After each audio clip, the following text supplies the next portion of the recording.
There was immense joy when a record goes to #1. We knew every 5 days we had to churn out a hit. It was only a matter of how do we make great pop music. Everything else was secondary to that. As a team, magic. It's always clever. It's always catchy. There was this smouldering genius taking place. Over 100 top 40 hits in a period of 4 or 5 years. I mean, nobody does that.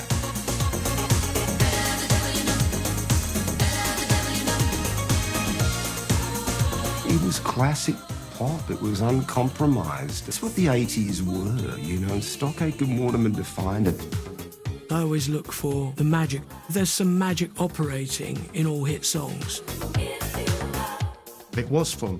It was super exciting, but they were on a mission big time.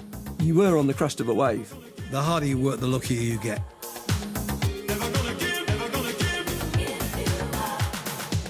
It's a lot to have one hit, but to have the whole of the top 10, I mean, that's just showing off, isn't it? Most people treated pop music as trivial. It was more serious than life and death to us. I knew the industry was out to screw us. Had to fight all along. That it ended the way it did was tragic. I stand accused of love in the first degree. I probably had enough by that time, you know. Probably sick to death of each other. I really do believe the three of them are geniuses. I think the records still sound as good today as they did 30, 35 years ago.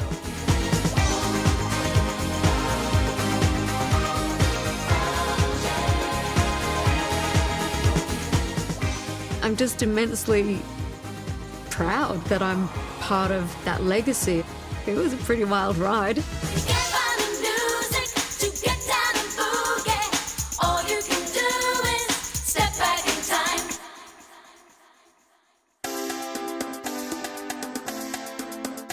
I was really interested from the age of about 7 in writing songs. You know, you start with a blank sheet of paper and you come up with something that can be popular and sold all over the world. I got given a transistor radio. I think I was probably 8 or 9. It had an earplug with it. I'd go upstairs to bed and then in went the earpiece and on came Radio Luxembourg. That was when pop music started to become important to me. I've got a really good eclectic record collection. So I started doing discos. It was a Saturday night and I was spotted by the local Mecca manager and he said, did I want a job at the Locarno? I just got myself an electric piano, had an acoustic guitar and a very primitive drum machine. And so by the time I'm 10 or 11, I'm writing some songs and accompanying myself. I had set myself a quest of being the greatest guitar player in the world. Mum, can I have a guitar? The answer to that was, you can have a guitar, but first you've got to learn to play the piano.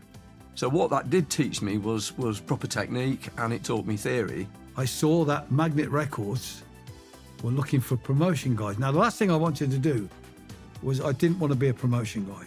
And I thought, well, at least I'd get into the music industry. My band did dinner music, we did weddings, bar mitzvahs, it didn't really matter. We would cater to most people. One particular evening, my guitarist let me down again. He'd fallen off stage drunk. And I was on the lookout, I needed another guitarist. I asked the girl singer or anybody, do they know anyone? And she said to me, well, I know Matt Aitken. I got a phone call one Saturday night, can you do a dep with my band?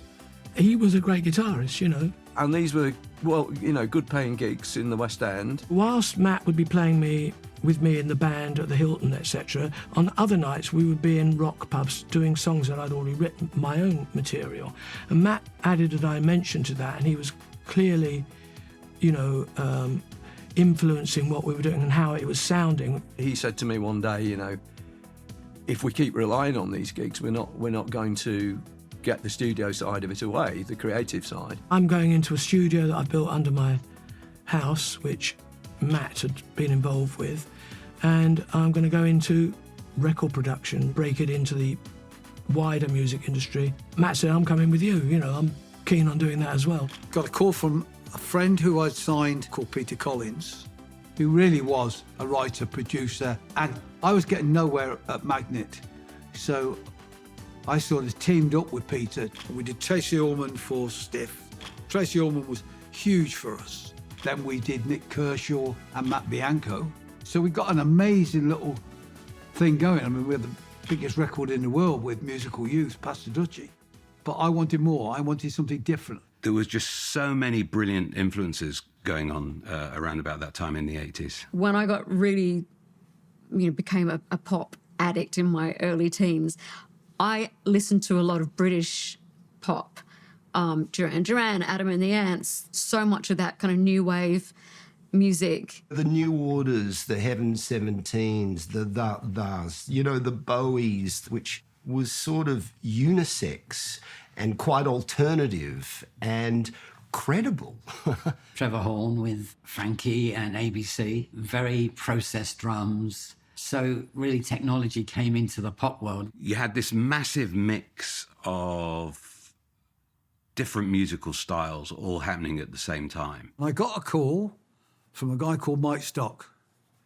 He said, could he come and see me? They came up with Matt and they played me this song. It was called The Upstroke. I came into the studio one day and Mike said, God, you've had a good shave. And I said, oh, that's because I did The Upstrokes. He said, oh, that's a great title. And so we just wrote this sort of gimmicky, boppy dance track.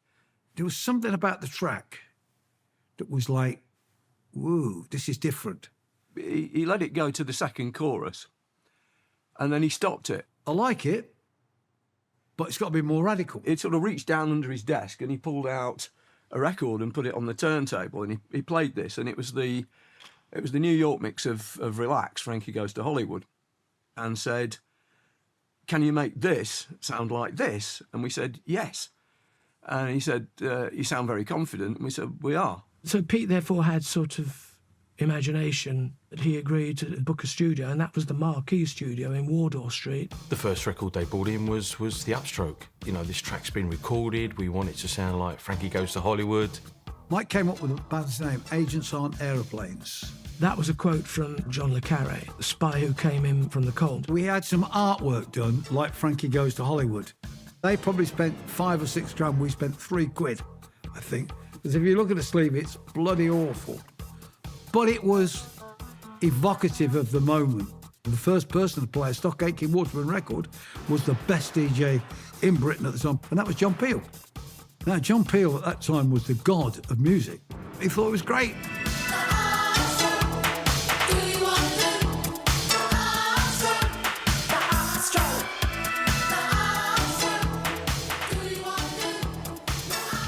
The track sounded a bit unusual. Certainly it was different from anything else that was going around. And that was the start. It was a progression, we were moving up. We might have enough money to make another record, but we weren't making, any big money then. Mike and I wrote the songs. Mike and I did the arrangement that became the single. Peter was our eyes and ears. Peter dealt with the business, dealt with finding new people for us to work with, and interfaced on our behalf with the outside world in the record companies. We would go down to a pub called the Gladstone most nights at 10 o'clock when we finished. It was that point where I said, OK, we've got to do this ourselves. If we shared everything equally, production credits, writing credits, everything, we would therefore be a strong unit, and we shake our hands on that, which we did outside the pub. And from that moment, we were Stock Aitken and Waterman. And Matt said, it sounds like a firm of solicitors. I said, I bloody hope so.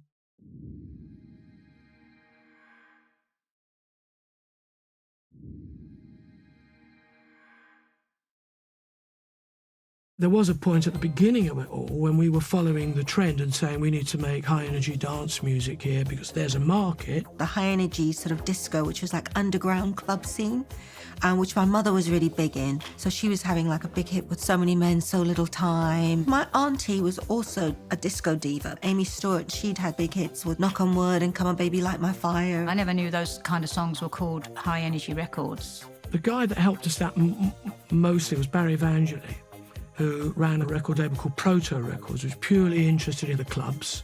And Pete knew him, as well as a man called Nick East, and they were working in that field, in the club field. And it was me, him, and a secretary. I was the general manager, promo guy. The first Hazeldean record, Searching, was a huge hit in all the gay clubs. The first club I ever sang in, a big gay club in London called Heaven, and, you know, Searching was #1 in the gay chart. That evening when I did that show, I actually, I'd been singing in a band in London, in a hotel. I went over to Heaven, and it was like, whoa! And, well, I hadn't even walked on the stage and they were going crazy, and I just fell in love with everybody, didn't I? I mean, they loved me. Searching, looking for love, all the time I can. Searching, looking for love, I've got to find a man. Well, we'd had the hit with Searching, and Divine's manager came over to London and came to Barry and I and said, look, I've got this artist called Divine. And Nick East told me about Divine, asked me to make the record, explained to me a bit more about who he was and how outrageous he could be. Excuse me, I promised I'd be good. We all know stories of what went on in Lust in the Dust or something, so we knew what we were taking on. I am Divine. They brought Divine in as this sort of middle-aged man, you know, with a bald head. The thing is, when he's not in uniform, he's an avuncular uncle type. So can you make a record? Because he had a huge following. So we said we'd try, but it was off the wall. When I got into the studio to record him, because that's always my aim, I work with the singers all the time, and I was trying to make him sound like Pavarotti. I'd managed to get him to sing this tune quite well. You think you're a man, but you just couldn't see. You weren't man enough to satisfy me. We were very pleased, and Pete, I think Pete was quite pleased. We didn't want to make a record for nobody. We worked out who we were making it for. I suppose you could say, in some ways, that Pete, we had to please him first, but he always seems to be pleased. We made the record, we sent Divine off to the airport with his manager, and Barry Evangeli comes in the studio and went, "You've got Divine singing." We went, "Yeah." No, I don't want him to sing. He's got to shout, that's what he does. What have you done? He doesn't sound like Divine. Divine had already left for the airport. There were no mobile phones in them, by the way. So we had to put a call out, and we said, jump in a taxi, come back to the studio, we want to revocal it. I got him back into the studio to sing it badly. He shouted it twice and went back in the taxi and caught the plane. It surprised us, you know, we got in the charts with it. Shut the door. Take a look around and tell me what you find. Shut the door. Take a giant step for you and all mankind. If I can get this on Top of the Pops, this will shock so many people. Everybody was concerned about how he'd come across, you know, on that show, how behaved he'd be. And I went to the recording of Top of the Pops, and they were very nervous.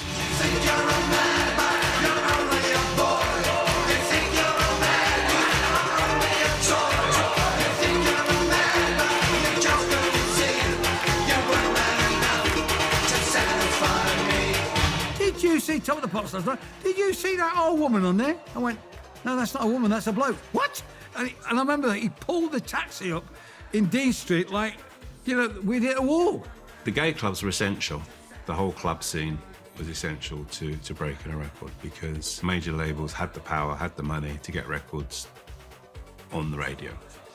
The only way we could do it was to get records on the chart, so it would come on the radar of the radio stations. And when you've got all the major clubs in the UK playing your records every Friday, Saturday night, you're creating a demand for it. So when you release the record, it would go in at top 40, top 30 or top 20. In the 60s, it was still illegal to be homosexual. So you had private clubs, which were strictly private, and you couldn't get in unless your name was on the door and they knew who you were. And I worked at one of these on a Sunday night, and it changed my life. All the records that I'd love to play, like Fontella Bass and stuff like Motor, they just adored. They danced all night. And to me, I looked forward to every Sunday. I knew I could play something there, and I would instantly get a response, whether it worked or it didn't work.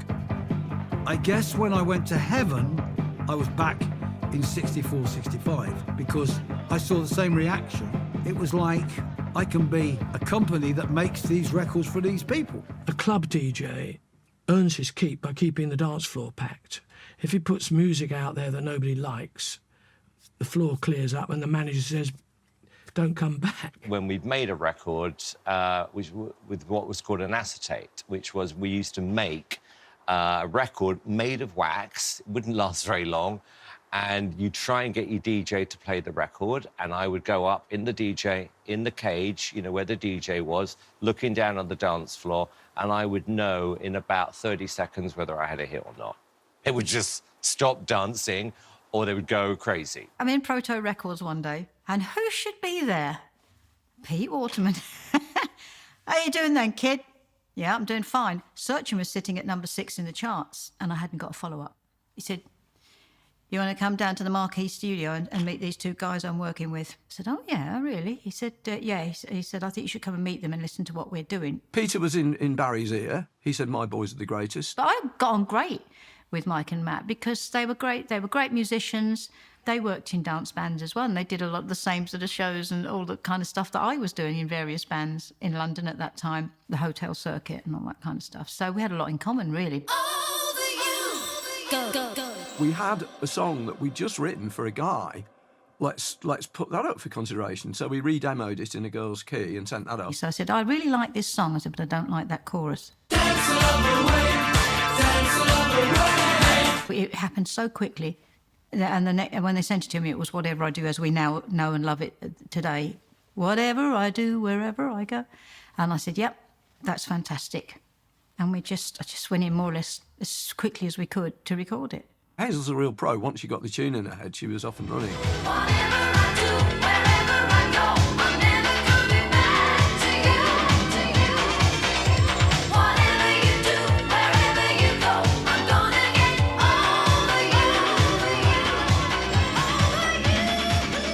This was the first record where I thought they've just got everything right. They've got the sound right, the production's brilliant.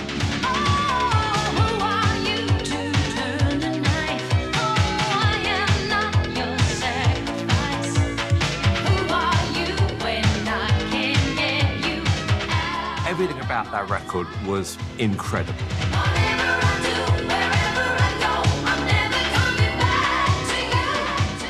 I just thought, these guys are in a different league to everybody else. Hazel went to number 4. We got a silver disc for that. We knew that dum-dum-dum-dum-dum-dum-dum was a metronomic beat, along with the drums, that worked perfectly for people who wanted to dance.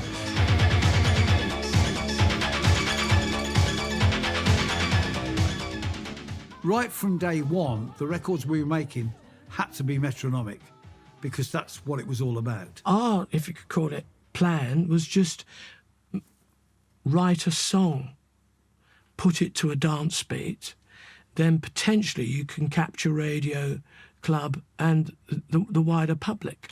Pete Burns of Dead or Alive heard Whatever I Do, Wherever I Go coming out of his radio. He said, I want to make a record like Hazel Dean. Found out who'd produced it and made contact with Stock Aitken Waterman to make his record. Would I like to meet Pete Burns? Because they would like us to make a record. And I couldn't take my eyes off him.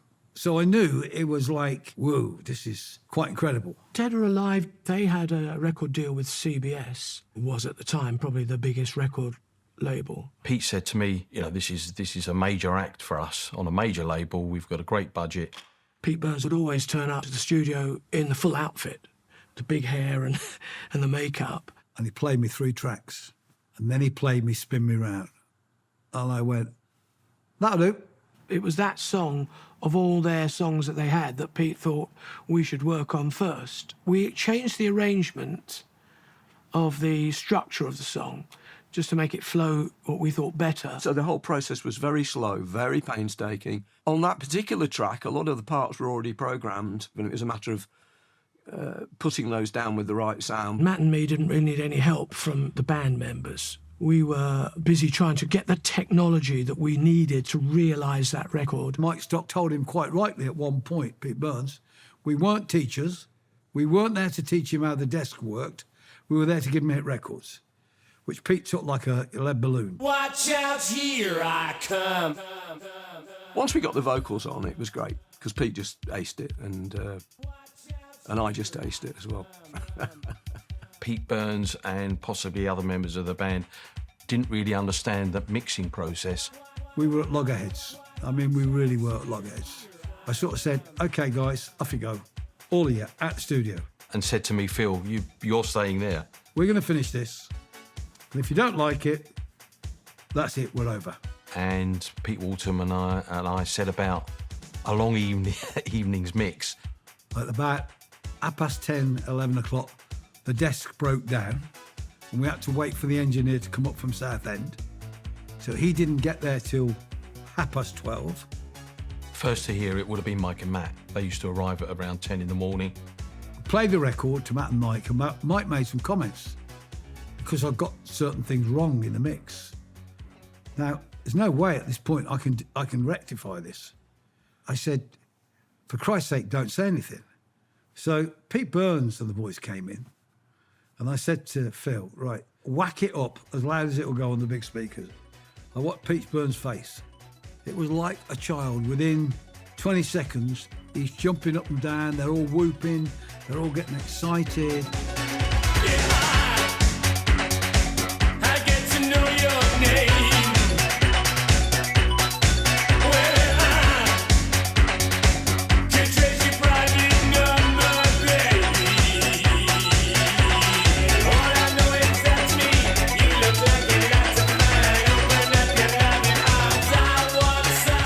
First time I ever heard it in a club, it was like everybody went, what is this? We had a lot of confidence in the record, but it just seemed that the machinery of the record company was preventing it from going to where it wanted. And in fact, it turned out that they just weren't pressing enough 12 inches.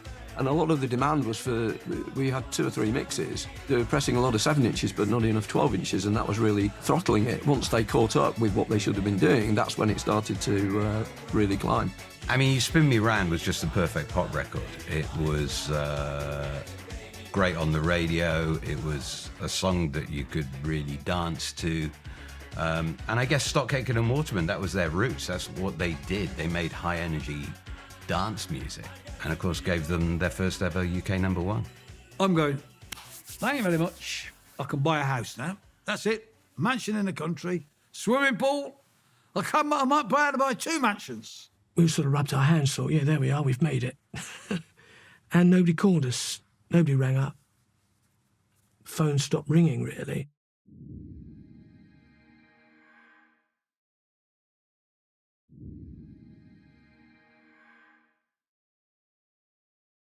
One of the things that was apparent at the time was that Pete was financially in a hole, and he had done some amazing ducking and diving. And I said to Pete, look, you're in difficulty financially. I'm very happy to give you my money that I've just made. And in return, he gave me a piece of the company. And then he said, well, why don't you just run PWO? I was saying to Pete, we should get our own studio.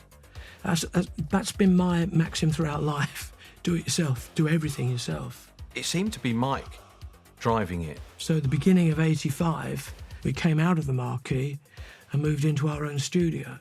You went down this cul-de-sac of what looked like Victorian warehouses. The Vineyard, being an old power station, had very thick walls, so it had some acoustic properties. You came across this brick building with these steel doors. But the way this place worked was, by the time you went up the staircase and into the studio, people were very relaxed.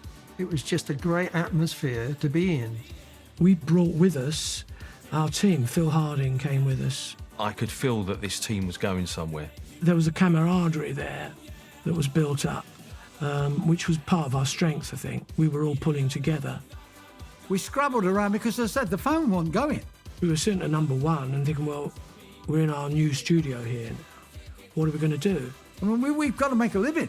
We've got bills to pay. We took on a band called Brilliant. The lady they got to do the backing vocals on that was called Princess, which was called Desiree Heslop, stage name Princess, and I thought, that's a good voice. They called me for the session, I came to it, they liked how I sounded, and that's how I started to get to know people. We wrote 2 songs that afternoon, and there was one track called Save Your Love for Your #1. And I changed that to Say I'm Your #1, and as soon as I said that, Mike nearly fell off his chair. And come the evening, I asked Desiree if she would stay behind and sing Sam, You're Number One. I said, I've got to do this. I can get paid for doing what I love. It's a song which couldn't be more different from You Spin Me Round. The original demo was kind of a Billie Jean feel. Not exactly like that, but more of a mid-tempo thing.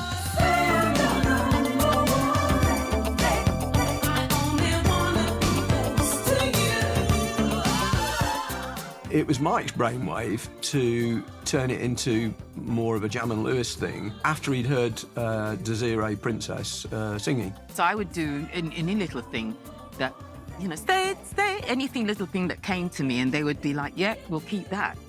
I was part of it all, you know? It was my baby too. Pete was on holiday. I finished the record, mixed it with Phil Harding, and stuck a cassette on Pete's desk for when he came back, see what he thought of it. Because at the time we was searching around what to do, so I'd sort of taken a venture out, as it were, with an unknown girl singing an unknown song. And when Pete came back off holiday, he heard it, and I could hear the commotion in the office. He was whooping everywhere, and he loved it.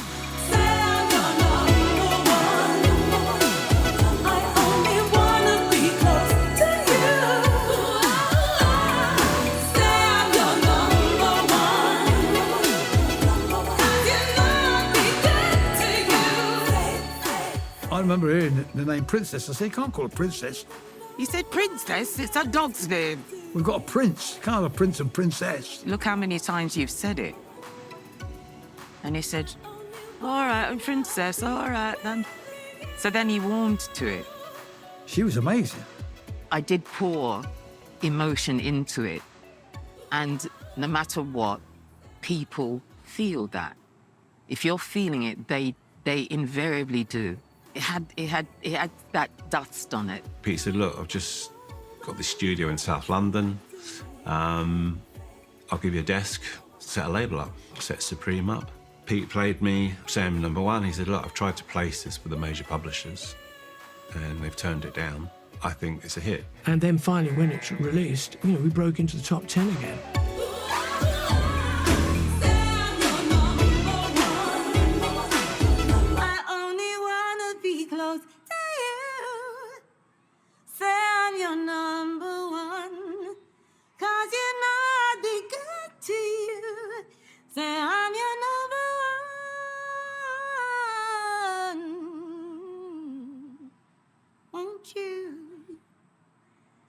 She was almost perfect artist.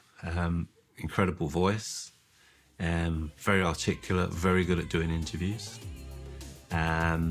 She had a really unique image. She really stood out.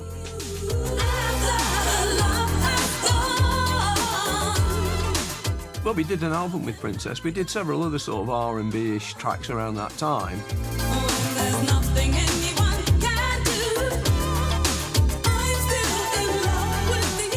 It was so organic, it was so natural, it was so...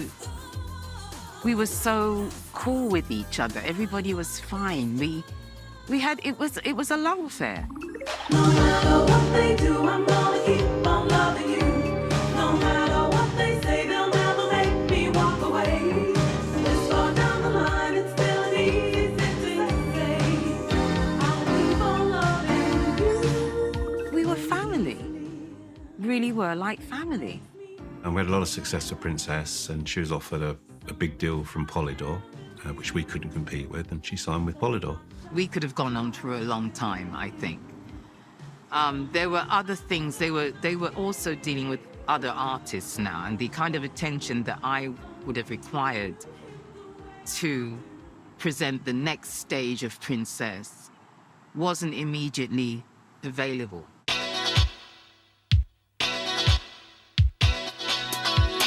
Bananarama came to us because Siobhan came up with this idea of doing Venus. What, the old Shocking Blue Venus? So Venus was done because Bananarama had heard Dead or Alive. I remember sitting with Matt and Mike saying, what the hell are we going to do with this? Well, at first we were pretty trepidatious because, you know, they'd had lots of hits. We'd seen them on Top of the Pops.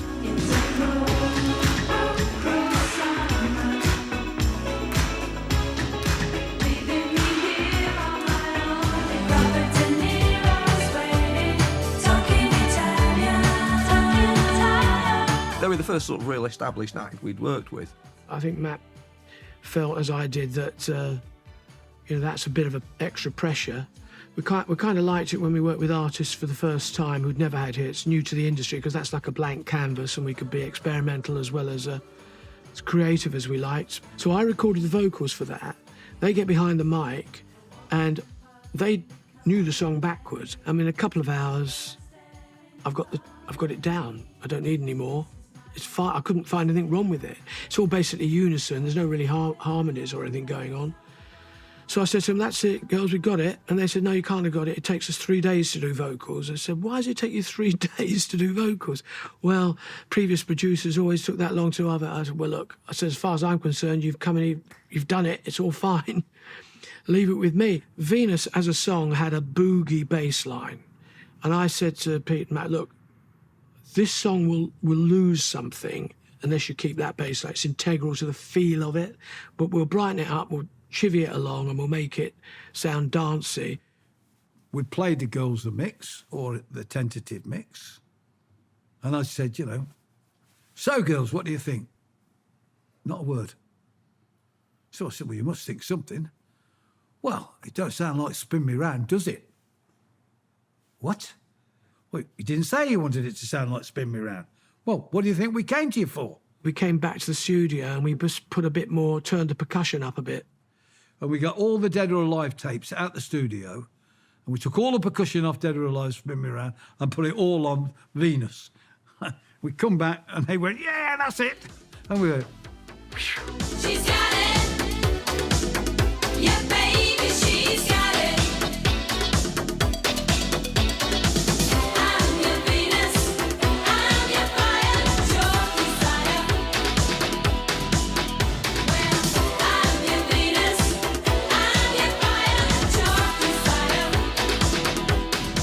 The record has guitar on it. Guitars were a no-no on dance, Hi-NRG, Northern Soul, Boys Town records. You didn't have guitars, but that song coming from the 60s featured guitars, and so we, rather than just play the guitar, got Matt to play the B. It's a B sus. Then we put it into the sampling machine and sampled it so it made it sound more electronic.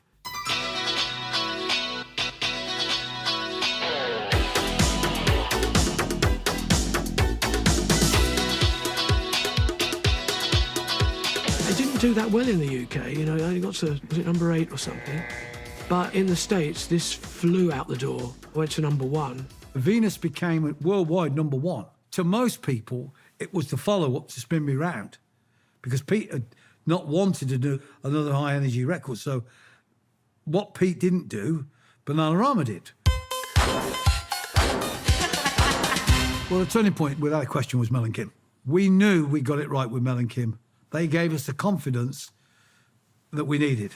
And Mel was in the club, and the producer walked up to her and said to her, "You're beautiful, what do you do?" And she said, "Really, I want to be a singer." And he said to her, that's fantastic. I'm looking for a singer. He said, "But I'm looking for 2 girls. Do you have anyone else you can sing with?" And she said, "Yeah, my sister." And he was like, "Does she look like you?" And she was like, "Everyone thinks we're twins." And then from there, we started to do demos. Mel and Kim had a manager, and he wanted them to work with some other producer.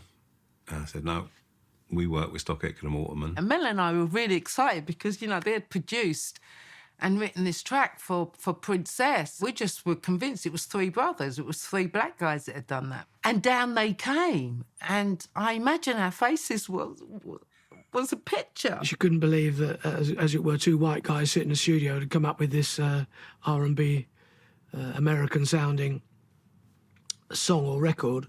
And they just appeared so old, really kind of not funky, not groovy, and...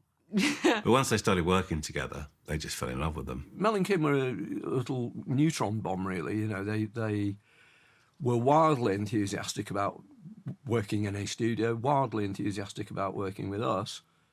Because of Princess doing this R&B soul thing, Nick had come to us and said perhaps they could go down a similar route. And we we'd written a song called System.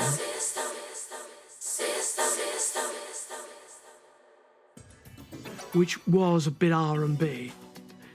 put them behind the microphone and they couldn't sing with headphones on.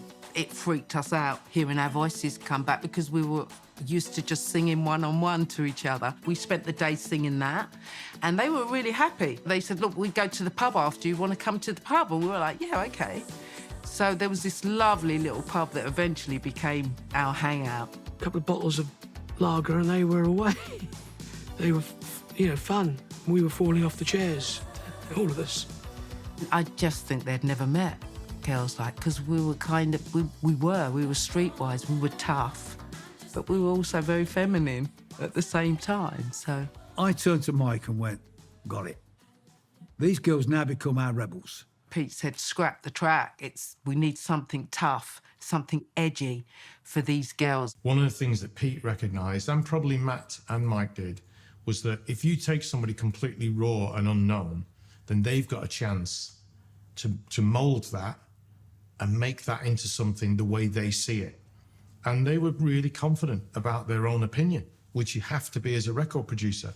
You can't sit there going, well, what does everyone else think? Working class girls who'd had it rough all their life, and that would give every young girl in Great Britain something to look forward to. And we went back in the studio, and up on the monitor was showing out Get Fresh at the Weekend in brackets. And I remember Mel and I going, what's showing out? What does that even mean? I mean, you've got to imagine, these three guys who were so unlikely producing and writing a song called Showing Out and coming up with a lyric like that, which they know nothing about. And it was such a genius lyric and such a genius song. It was just, everything was just so unlikely. So showing out is just showing off, which is what they're doing all the time. They were laughing and giggling. And we recorded on the records, you can hear giggles and laughs. We incorporated it in it because it felt real to do that.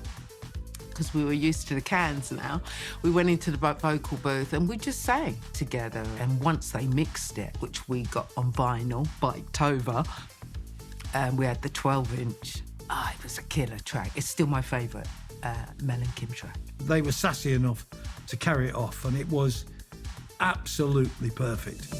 Live in love, in luxury. It's all right.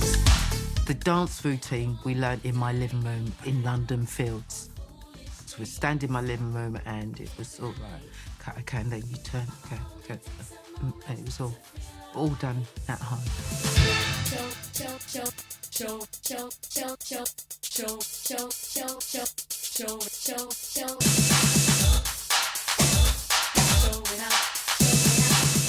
We charted it somewhere in the 30s, and then we got a Radio 1 playlist, and then we got Top of the Pops.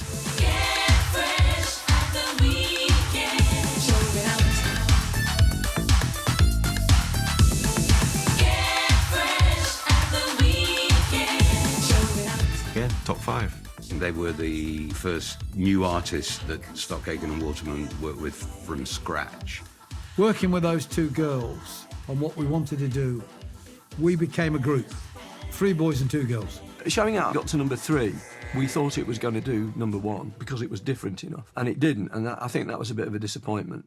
And I think we just wanted to make a more poppy record, and Respectable was it. Respectable, for God's sake. I think we knew we had a winner then at that point, once we got the vocals down. And the girls just sang it brilliantly. It was as if it was, as much their composition as ours. When we're singing the track, it's just very straight. None of the effects are there then. So there's no take. So it's just take or leave us. And then later, all the magic happened. They were always looking for new sounds, new ideas, new ways to use technology, and looking for new technology. And this thing called a Poublisson, French sampling machine, came to our attention. Which meant you could play the vocals back at various pitches. It's the start of the chorus, take or leave us. So it goes, tay, tay, tay, tay, da da da da da tay, tay. Nick East hated it. I was worried it was a little bit too commercial, and the tay-tay-tays worried me. So I rang Pete and said, I love it, but can you take out the tay-tay-tays? And I said to Mike, stop, they don't like... they can't take it off. What? Can't take it off. Take that off, I'm out of here. And I've never heard him say that before, ever. We have the right to stand our ground, and I'm telling you that is important. The one thing I'd say about Pete was he never once would criticise or in any sense denigrate our songs or the records that we made. That night I flew to Amsterdam with Mel and Kim, and they were doing a big TV show there. And it used to be a show called Countdown, and it was huge. It was their Top of the Pops. What did you think of that, Bruce Willis? I think he's lovely. Yeah, he's gorgeous. Oh, really, huh? It was the first airing of Respectable, and like Top of the Pops, you do 2, 3, 4, sometimes 5 takes.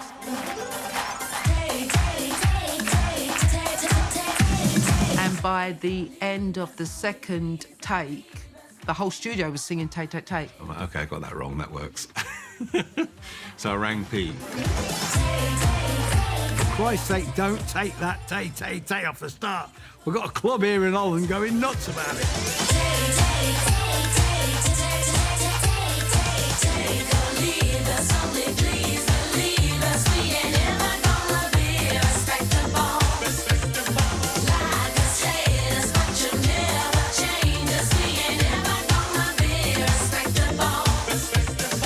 The minute that video got showed on Saturday morning television, it was all over. It was Mel and Kim wall to wall. They were your girls next door. In the 80s, there was a lot of depression. People were broke, a lot of people on the dole. And then Mel and Kim came along. They were like a breath of fresh air. Just really fun, colourful, bright, young, inspirational. It was phenomenal. I mean, it sold something like, about 750,000 copies in the UK. We were like a little team, and we lived in a little bubble. So we would regularly go to clubs with Mel and Kim. We hung out with Mel and Kim. It was good times. And Mel's favourite saying was FLM. You'd ask her, how is it, FLM? Is that all right, FLM? What do you think, FLM? You know, we was always walking around the studio going, yeah, lovely, mate. Lovely, mate. That was lovely, mate. I remember we recorded it, and Mike said, well, we can't call it FLM, for God's sake. Fun, love and money. If you're in confusion, here's the solution. Fun, love, and money. You can't get the answers if you don't take chances. Fun, love, and money. We always recorded all the laughter and all the chat between Mel and Kim. It's all on tape because they were funny. The pair of them were funny. And it made the records very different from anybody else. They'd just get us to talk to each other with no track. Mike would just throw questions at us. And he'd say, you got a boyfriend? And, and Mel might say, boyfriend? Boyfriends are boring. And then he kept it. Those songs sound exactly like the way Mel and Kim were. That's them. It's a snapshot. That album was written around our personalities. And for me, that's why I think our tracks have a slightly different vibe to them. I thought we were onto a real winner here. Kind of the wind was taken out of our sails. We heard that Mel wasn't very well.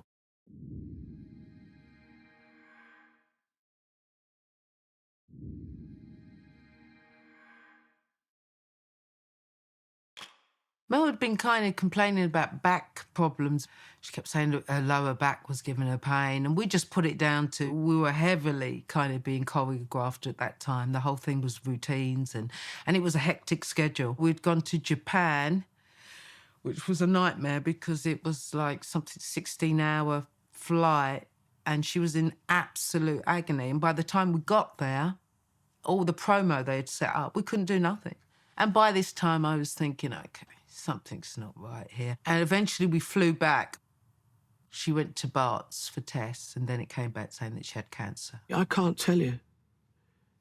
And obviously for Kim, her sister, her baby sister, is so ill. We had FLM out, and there was absolutely no promo going on for it. And I was adamant that I wasn't going to do it, and I didn't. Because I was there looking after my sister, and it was very important for me that we went through this together. They gave her chemo, and and she put on a huge amount of weight, obviously lost all her hair. And Mel was adamant that she didn't want anyone to know. because we were palming them off saying that she had hurt her back in dancing. And that worked for about, I don't know, 6 months. After a while, the press got suspicious. So it turns out that a reporter had shown up at her house and told her that she was from the hospital and she was a nurse. That's how low the press is. Then it all came out. Yeah, it was a very hard time. We were talking a year and a half of just hospitals. She had had all her chemo, and her hair was starting to grow back. She was slowly coming back to Mel, and she said, "You know, it would be great, mate, if we were back in the studio." We obviously banned everybody from the studio that night. We didn't think she wanted people around, but she did. She said, "Where are all the boys?" We said, "Well, we didn't think you wanted to get them all back." She was bandaged up, got protective around her spine, and we had to sit her down on a stool behind the microphone to sing. It was very, very, very difficult. Very difficult. They were great with her, and it was like the old days. It was like being back again. She'd have died in the studio if we'd let her. And the plan was I went in first to do a guide vocal. And he'd given us this song, and I wasn't feeling it. It just wasn't working. And then Mike disappeared and came back with That's the Way It Is. And again, written about our situation. That's the way it is. Never number one. That's just the way it is. Never number one. That's the way it is.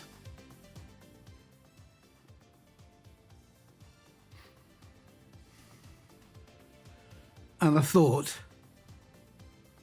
that was it. It did sum it up. There's nothing we could do. That was it. It was the way it is, and you can't get around it. Looking back, we must have been very fresh at the time. We didn't think it because we were just being us. I believe that if we'd got round to the second album, I think those girls could have taken the world, and I think they could have been Madonna or Jackson. It was a great time. We left our mark. People still care, which is incredible. And, you know, metal lives on in the music.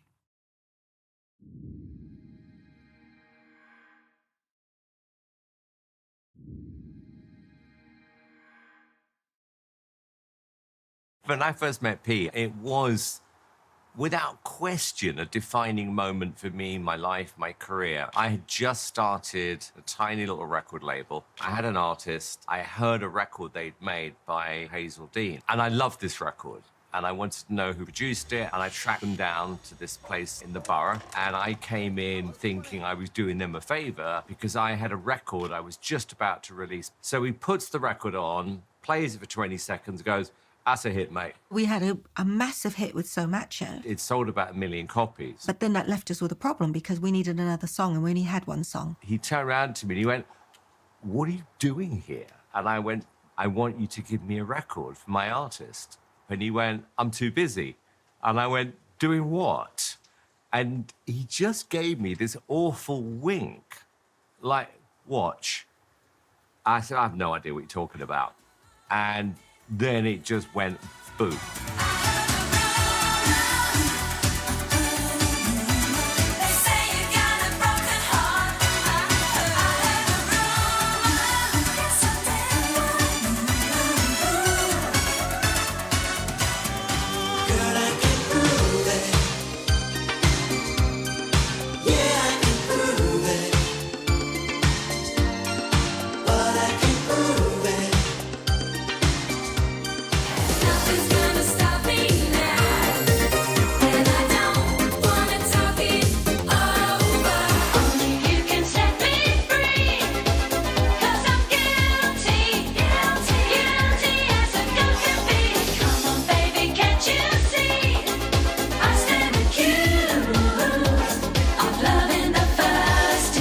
Singles in those days, you know, you had a number 1, number 2 single just in the UK. You're talking about million and a half copies, physical copies sold just in the UK.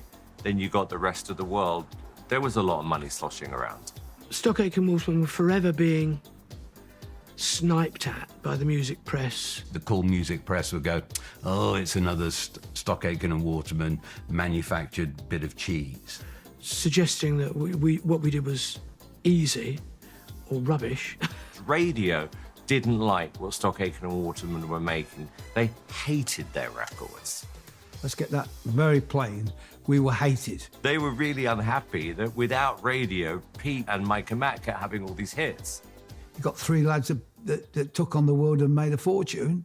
You know, we were David. We had a catapult. Yeah, we didn't have artillery. Some of the stuff we did, yeah, it was straight bubblegum, but the vast majority wasn't. It might sound simple, but there's a lot of artistry involved in making it sound simple. There was a snobbery towards them, of course. The second you become so successful, there's a backlash. I think it was the fact that they were occupying the top 10 every other week. But at the end of the day, you can't deny how brilliant these guys were. We went to the Royal Albert Hall to collect an award, and the bunch of DJs with funny hats and whistles pelted us. They threw cans of beer and cans of piss and anything else at us. And I got there with a can of something that smelled horrible. That's why Pete wanted to do Roadblock the way that he did it, to get back at the DJs. Mike went off and recorded this bass and drum pattern with a chord thing on it and presented that to me. So I put a drum loop down, I put a bass line onto it that was a bit weird. I was driving home and Gary Crowley was on the radio. He was saying, get down there, it's going to be a roadblock. What a great title. We'll have that for this song. We'll call it Roadblock. We got Lucy, Nicky and all the girls from the office, got Pete in, got the tape ups, and we all went behind the mic and sang Roadblock, Roadblock.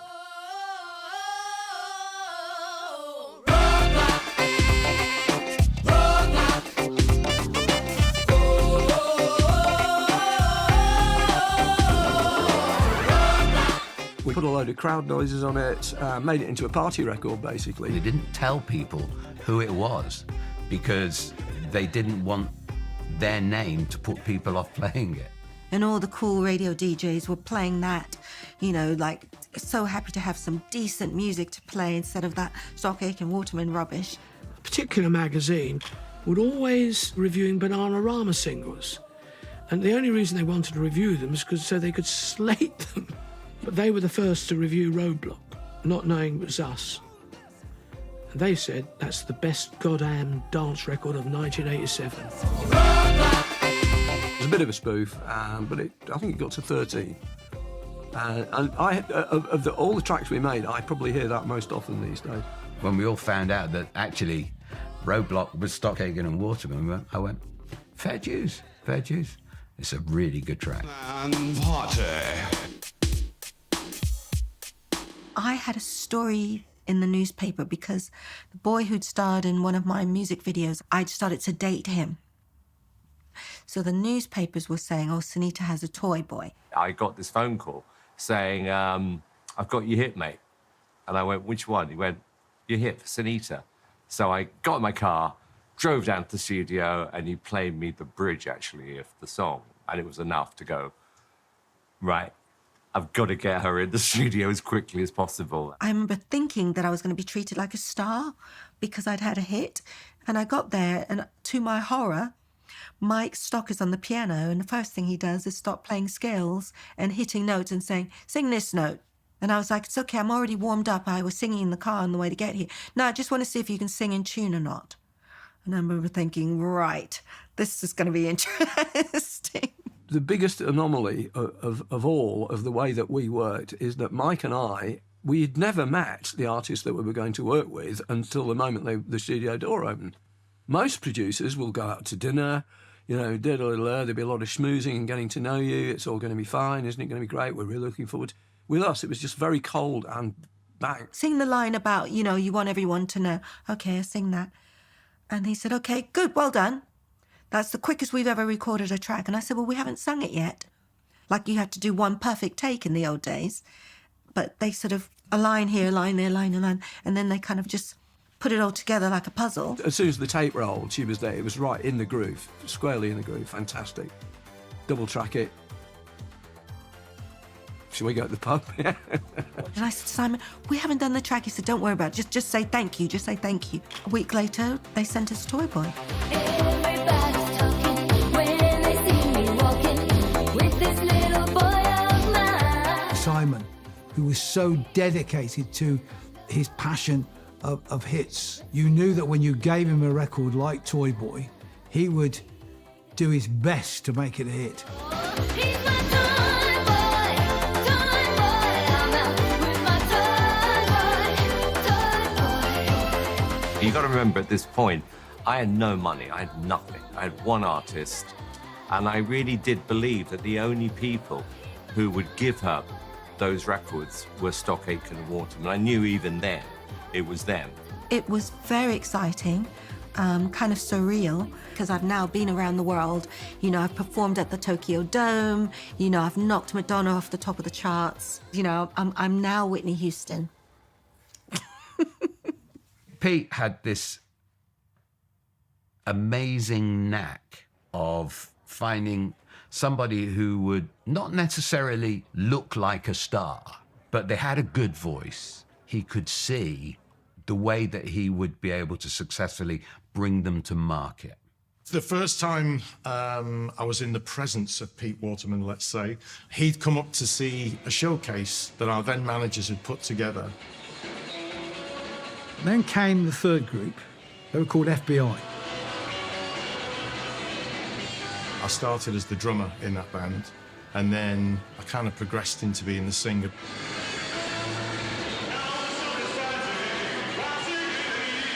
I couldn't take my eyes off him. A former girlfriend of Pete Waterman's, she'd seen him, and she said to me, his voice gave her got her all wobbly. I'm just trying to put it in a better way than that. I don't know what to say, really. I'll take that kid. I'll sign him as an artist. I remember he had red leather trousers, and we all knew that he had a Jag as well because the Jag was outside. And we're all thinking, red leather trousers, Jag, music business. This is the way to go. We've got him a youth opportunity training program, a YOP. And he's going to get 20 quid a week. We have to pay him 20 quid a week.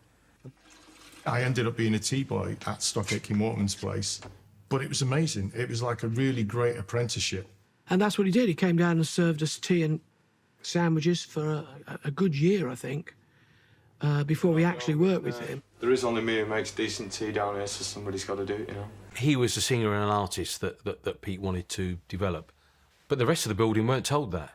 And he stayed with me in Crouch End in my flat, so we became sort of flatmates. And I used to go into the studio every single day with him in the morning. Like, we'd get up, we'd have a cup of tea, we'd jump in the car, and off we'd go. And he'd had a huge, massive, big 80s phone. He'd be screaming and shouting at people. I don't think I ever saw Pete where he wasn't on it. I don't think I ever saw him where he was just chilled. He was always chasing the dream. Rick was around Bananarama and Dead or Alive. He just was part of the team. So I was setting the desk in the morning, preparing for them to make You Spin Me Round, or, you know, Respectable. I played table tennis with those guys. When I think about that, there's so many things about their building and their setup that I had no reference. So I just thought, well, it's normal. But it obviously was not normal. It was not normal in any way, shape or form. You got to understand we had a great staff. And our staff were family. So Rick was family. There was also the side of it where they went to the pub every night, and I mean every night. They were going to talk shop, they were going to talk business, they were going to talk about the records and probably talk about the artists. I was kind of allowed to sit with them. And it was only some months later when Pete said, actually, Rick's here to develop as an artist and as a writer. And we started helping Rick and working with him. He has a baritone, but when he reaches the high notes, it's committed and full and accurate. And I thought we need to make a song that will show that voice off. Peter had come up with this title, Never Gonna Give You Up, just to get the starting point. We were just shouting lines to each other, and after about 5 minutes of that, Mike says, great, I've got that, fantastic.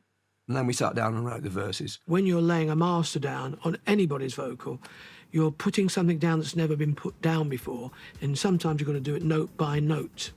Mike was pretty tough, I think, in terms of getting you to do the vocals the way he wanted them.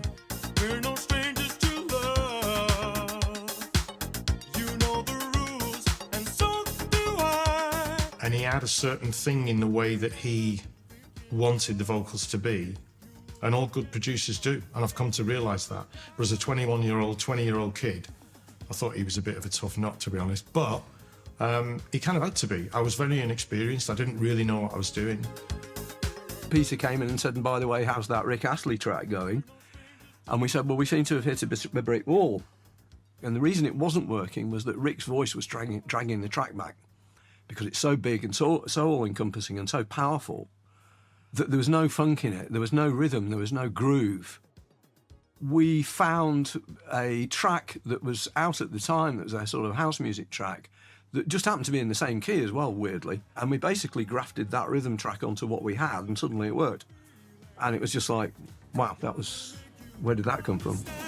Never gonna give you up, never gonna let you down, never gonna run around and desert you. I mean, it's so difficult for me to talk about that song because it's literally part of my DNA. Never gonna tell a lie and hurt you. That record is the absolute turning point of everything in my life. And so I'm pretty emotional about it even today. I'm still unbelievably grateful for it. When people saw Rick for the first time, they were shocked. I think people thought he could be a black American singer. All the cabbie drivers in London said, did you see that guy last night? I thought it was Luther Vandross. I'd have to say most of my favourite singers were American black guys. And without them knowing it, they taught me to sing. Most people thought it was someone else singing and it wasn't really him. One of the morning shows, they sort of thought they'd catch Rick out. So they rang Rick in a hotel in Glasgow and asked him to sing on the radio live. That wasn't a problem for Rick. Radio 1 just took off. Because once he'd done that, every DJ on Radio 1 all day was talking about it, and for days saying, did you hear this kid? He's unbelievable. I played this song, and I think I played it again. It was so good. It is just the perfect pop song. Once these things are released, we're on to the next things. We're not paying much attention until suddenly I find out he's on top of the pops. Closer, 3, can you? And suddenly we're number one. And we're number one in France and Germany. And all of Europe, 25 countries, we're number one. Some records you can't stop, you know. It's one of those melodies that puts you in a time and a place and reminds you of where you were, and it defines a moment in time.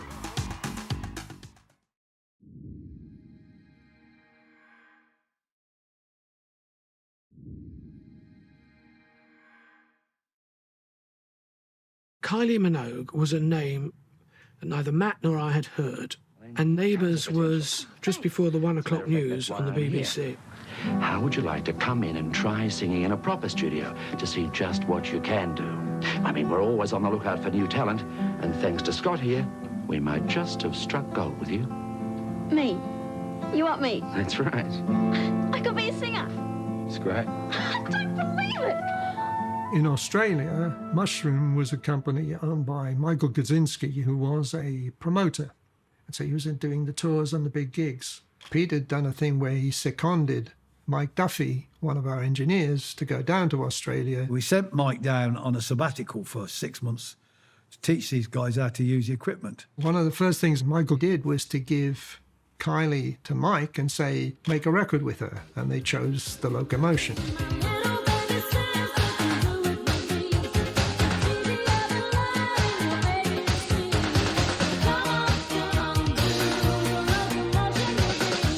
Became the biggest selling single of the decade in Australia. I got Mike on the phone. He always calls me boss. Boss, I've got a hit. I'm number one in Australia. Oh, yeah?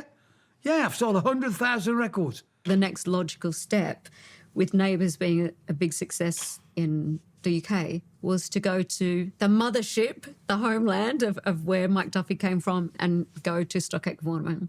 Would you do the next Kylie single for me? I say, yeah, of course, no problem. The next time she's in London, pop her around the studio. Now, what I can't say to him is I've got 6 records in the top 10 and I've got artists queuing out the door. We don't have time. I got a phone call from Pete. He said, have you heard of this TV show called Neighbours? And I went, yes. He said, do you know who Kylie Minogue is? I went, no. He said, well, she's the star of Neighbours. And he said, I have a deal with Mushroom Records. They want me to sign Kylie Minogue. Will you sign her? And I went, yes, if you make the record.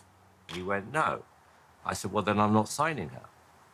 For about 5 years, I felt physically sick every time I heard one of her records, thinking, God, if she'd been signed to me, my label would have gone insane.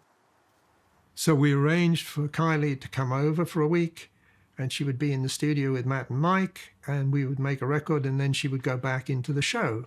Neighbours was a grueling soap opera schedule, so in order to have time to get to London, the scriptwriters would have to write me out of the storyline. This was my first international trip, and I was, 19 years old or something. I speak with Pete and say, Kylie is here. How can we get her into the studio? What's the time? He says, well, the guys are working on some other things. They need to finish. Give us a day or two, and we'll come up with something. David Howes, who was waiting for Pete to tell him she could go to the studio, took her out for every museum. Took him to Windsor, took her everywhere he could, took her shopping. The days rolled on, and we'd ask each day, and each day we would hear they're not ready. On the final day she was in the country, she was going back that afternoon to Melbourne, 4 o'clock plane out of Heathrow. There was an unwritten rule that David Howes would not go into the studio. I'm not directly communicating with Matt and Mike. I'm communicating with Pete. Pete communicates with Matt and Mike. We don't have any more days. We've got to get this done and get back to Melbourne. So I broke the unwritten rule of don't talk to Matt and Mike in the studio. David comes to me and said, well, Kylie's in reception now. I said, who? Kylie? Who's Kylie? Kylie Minogue. So I get on the phone, I call Pete, he's in Manchester. Pete, do you know Kylie Minogue? Oh, forgot to tell you. Oh, shit. You have to tell her to go because we don't have time. But Mike, being the gent he is, said, we've got to make time. She's here and she's flying back this afternoon. We had 2 or 3 tracks that were lying around. We had certainly one for Banana Armour that hadn't been finished and hadn't made it to the album. I said, why don't we just tickle one of these up? And Mike said, no, we've got to write something from scratch. So we did very quickly. Because David Howes had told me all about her, everything in her life seemed wonderful. Why does she want to become a pop star? She's got everything she needs. She's a famous actress, she's doing it all out. Why does she want to work with us? I thought, perhaps she hasn't got love. She's got everything else, but she really wants love and she hasn't got it. I should be so lucky in love. And the song is a sad song. The sad, it's all in my imagination.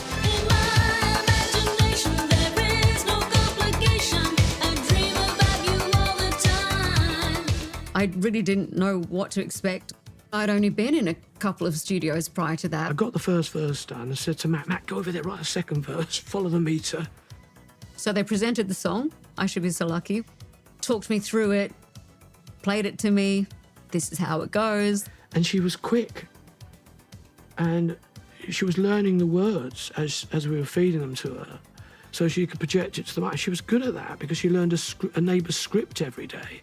I'm sure I sang it line by line to make sure we had everything before I left again. I do remember thinking, this is really high. It's a very high song to sing.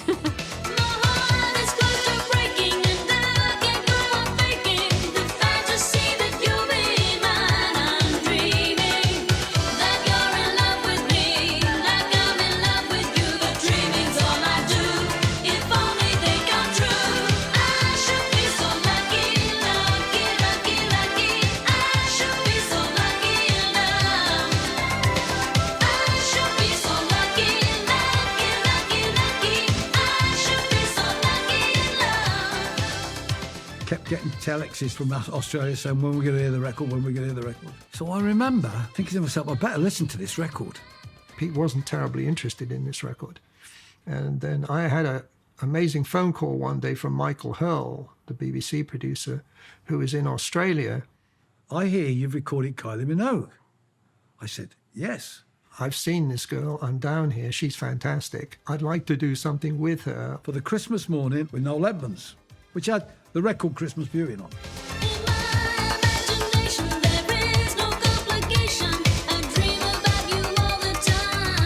I was thrown into the back of a convertible car and flying around Sydney doing this video, which I remember being embarrassed of for years, and now I absolutely love it. It's so amazing.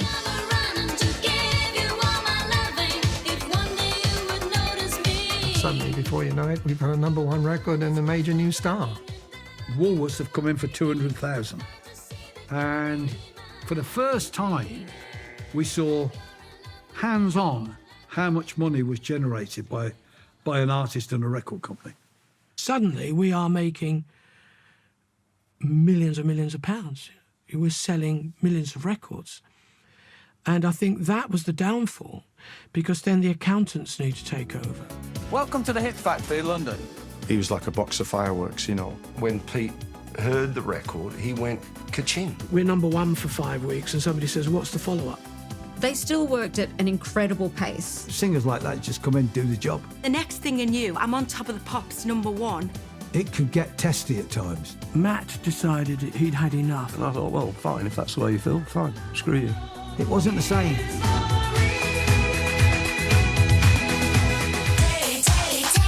Catch all that next Saturday at the later time of 9.